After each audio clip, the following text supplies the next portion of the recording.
I think it's rather good. So please, Hampshire bird watcher, environmentalist, broadcaster, and indeed fashion designer, please welcome Chris Packham.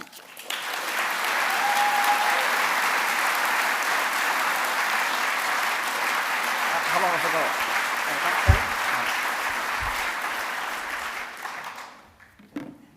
Oh my goodness. Do you know what?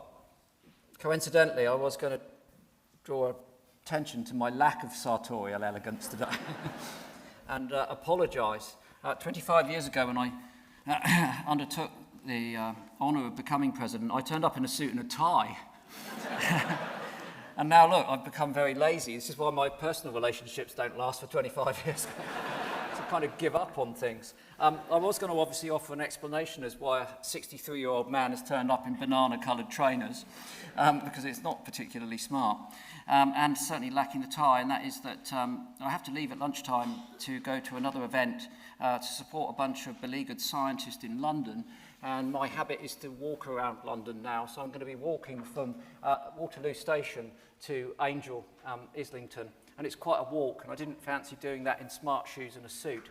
So if you'll forgive me, I've come underdressed today, even by my own standards. And yeah, and then I'd just draw your attention to the raffle prize that Keith talked me into. I broke my arm, and so he did suggest that we go for a walk in the New Forest, which is where I live. I don't walk my dogs in the New Forest, and if I do, they're always on a lead. I've got a thing about dogs on nature reserves and dogs off the lead.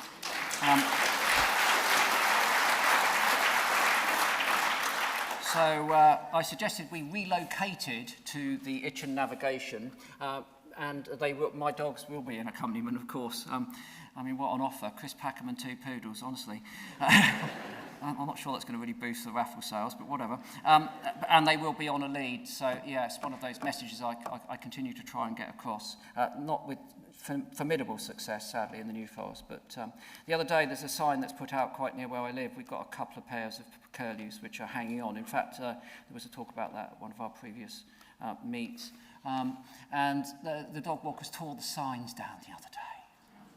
It's infuriating, isn't it? Now, normally at this point, I try to rally you. I've always got... Oh, I'm actually going to rally you first. Let me get the rallying over really quick, and then I won't be rallying you any longer. If you look at the front of the stage here, you'll see that there were a couple of A4 posters which I've blue-tacked up this morning. They are for a petition that Wild Justice, that's Mark Avery, and Ruth Tingay and myself, run. And we have a government e-petition running to ban driven grouse shooting. So we need 100,000 signatures to secure a debate in Parliament. I can tell you that we've achieved that on 2 previous occasions, and we've had 2 previous debates in Parliament. They were both under Conservative governments. The conversation when it came to regulating grouse shooting and all of the ills that come with it, the burning of the moorland, the draining of the moorland, the medicated grit, and of course the ruthless legal persecution of foxes, crows, stoats, everything, and the ongoing illegal persecution of our raptors, was somewhat sidelined by the participants in that debate. The reason we launched the petition for a 3rd time is that we now have a new government, a government which we voted with a mandate to do better things when it came to nature conservation and the environment. The thing is, we've got about a month left, just over a month left, and we're stuck at 84,000 signatures. So I pinned these up. I did notice by accident, I should have taken it down. I put one outside the ladies' toilet. Gentlemen, please scan the barcodes on these at the front here. Don't be found loitering with intent in that position. So there were some in the other building. I think Keith put a couple out there for me. There were some on the front doors. There were some here. All you've got to do is scan the QR code, and that takes you to the e-petition site. I've said it before, and you've all done it, and many of you, I hope, have already signed this petition. It's a 3-minute process. Basically, all it involves is you stick it in your postcode, and then you get an email to say, yes, it was me, job done. It would be great if we could get it over the line. There'd be 2 reasons for that. One is that it would be good to have that debate in what we hope would be a healthier environment, a more progressive environment.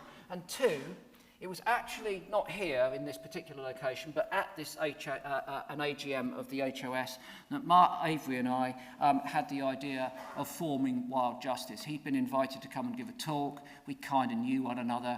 We moaned about things on the phone together. But we sat down at an AGM and we said, look, we've got to take some action. We've got to do something. And the idea, the germ of the idea for Wild Justice was born, and that's how it happened. So, Mark is retiring on April the 28th.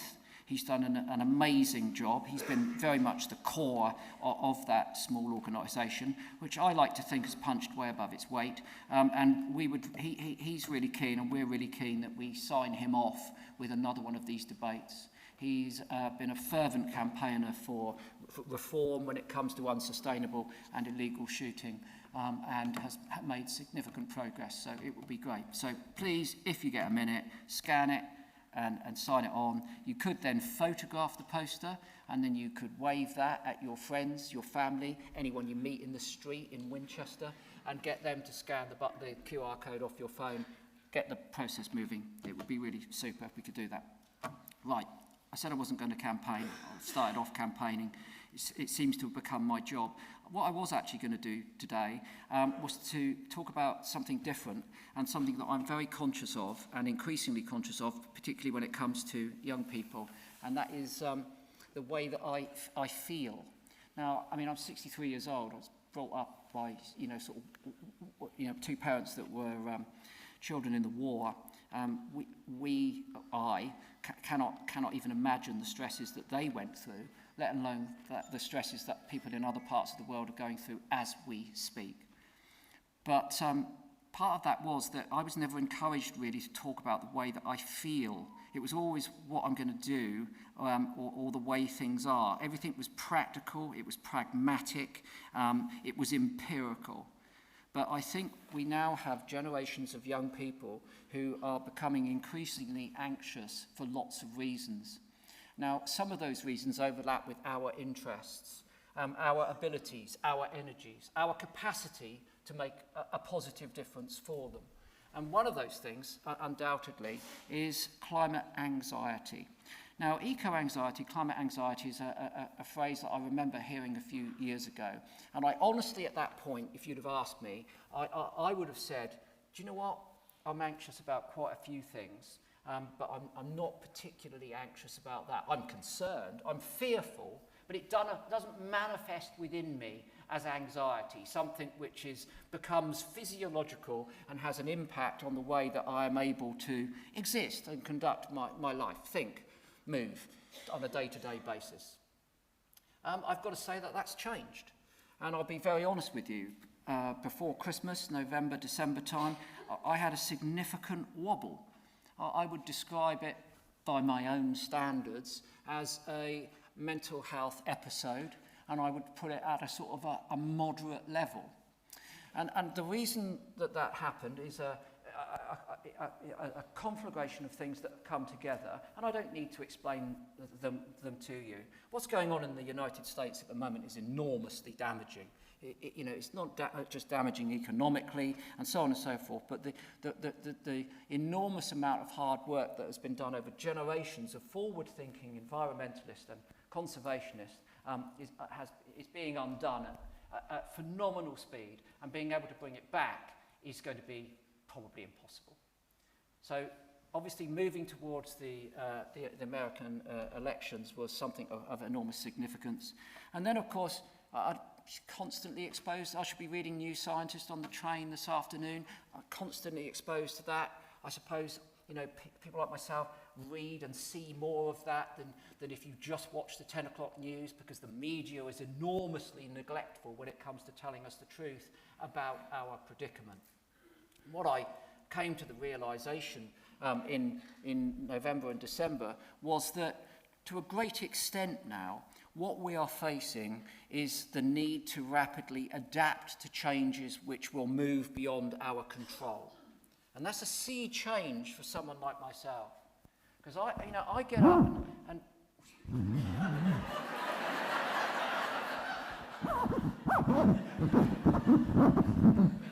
hold on, I've I'm going to try and do a punk rock song on my zip. Oh, no, I won't. I mean, I get up, right, and I wear the T-shirt that says, I want to save the world. And, you know, I don't want this world to be wasted. You know, this is the only world, and I know I've said this before, this is the only world that we know of where there is complex life, where you know, where there is consciousness, where there's thinking. You know, I've just been out there to look at the eclipse, the scale of space. I think it's easy to imagine that in all of those galaxies across the other side of the universe, wherever it is, that there's something else going on which is comparable. We have no proof of it. And standing there in that sunshine, looking at that minor astronomical event, turning over my shoulder to see a red kite, not just a beautiful bird, but a totem of conservation success, right, makes me think we just can't waste it. So I'm still going to put the T-shirt on, but what does the T-shirt mean? Because is the world savable? That's the question that I have to ask myself. That's the question, more pertinently, that all of those young people are asking themselves, because the world we have built and the world that we are building for them is a world which is significantly compromised. That brings me a degree of sadness. That, you know, I had a mental health wobble, I don't mind telling you. I just sort of felt incapacitated.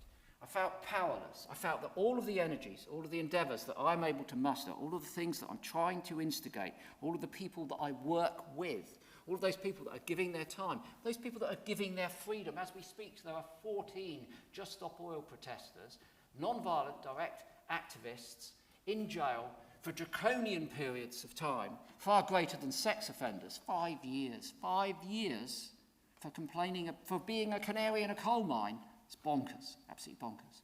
They've given up their freedom.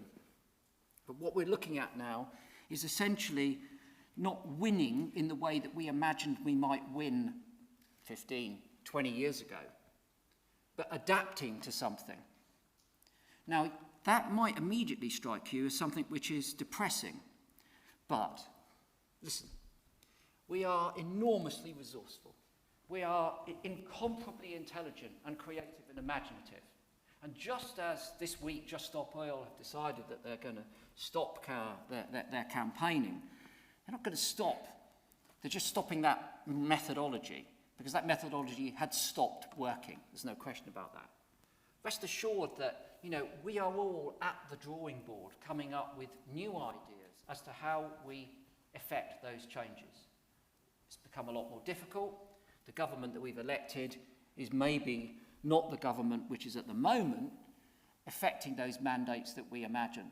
We're going to have significant issues over housing and the impact on wildlife. And whilst some people are rubbing their hands together, thinking that we're going to get some money from the Nature Restoration Fund, that might help them on their nature reserves, but it's not going to help us when they're cutting down ancient trees and burying wildflower meadows under concrete. And just ask Simon Woolley about that down on the east side of the county at Blashford, because that's what's planned there at the moment. And so we are going to have to gather together to once again fight for our right to protect nature. I got up this morning and I went into my garden and let the poodles out after a restless night. And there was a song thrush singing, not a rare bird, one that you may have the opportunity to listen to yourselves. And I sat down for just a couple of minutes, because there's never time to sit down for any longer, and I listened to that song thrush, and it's all it took. It's all it took. And I come here today, and I come with the optimism that we still have scope to find solutions if we get on with it. I still come here with the intention of motivating us to find those solutions. I'm going to leave here, I'm going to get on a train, I'm going to walk to Islington, I'm going to speak to those scientists, I'm going to do everything I can to rally them, because they're not in a great place at the moment. And these are climate scientists. And then I'm going to get on the train and go home. We can't give up. We can't give up because of those young people that stood here and listened to me going on about my feather collection and the beauty of nature, and just waving around a mandarin drake's sail feather. My God, that's so beautiful. That song thrush is so beautiful. Those mellifluous, repeated 3-3-3 song is just so good. I mean, you can keep your nightingale, I'm not interested. It's my song thrush. My song thrush is the fuel, all the fuel I need to motivate me for a day's activity. I think it's really important that we consider how we feel. Understanding ourselves will give us a better capacity to confront some of the problems that we face. And that now needs to be part of our portfolio. It needs to be part of my portfolio when it comes to protest and activism, whether it's petitions or, as it was this week, meeting ministers in DEFRA and the House of Lords. You know, but thinking about, you know, how we need to make that work mentally for ourselves, emotionally for ourselves, how we connect with the natural world and use that energy is implicitly important. So I know you've missed the eclipse, which is a tragedy, and very poor timing, Keith. So, but it'll still be there at 11 o'clock. So when the break happens, I suggest you go out. And Ian, Julian, has got the appropriate equipment, so please don't look at the sun without it. But, you know, Ian's allowing you 10 seconds for £10, I think. I told him he should ask for 100, but anyway, you know. And there's not going to be one for another 90 years. But look, it's those simple little things, those simple things. Just think of the enormous value of those. Not just to you, but all of those young people who have a right, an inalienable right, to have those going forward. Please, let's do everything we can to make a big difference. And before I go, because really that's my sign-off, I'd just like to ask, putting on the event, and an event as successful as this, is again, no mean task. And the staff of the HOS and the volunteers do an amazing job. So for Keith and everyone else who's worked so hard, can we just have a massive round of applause?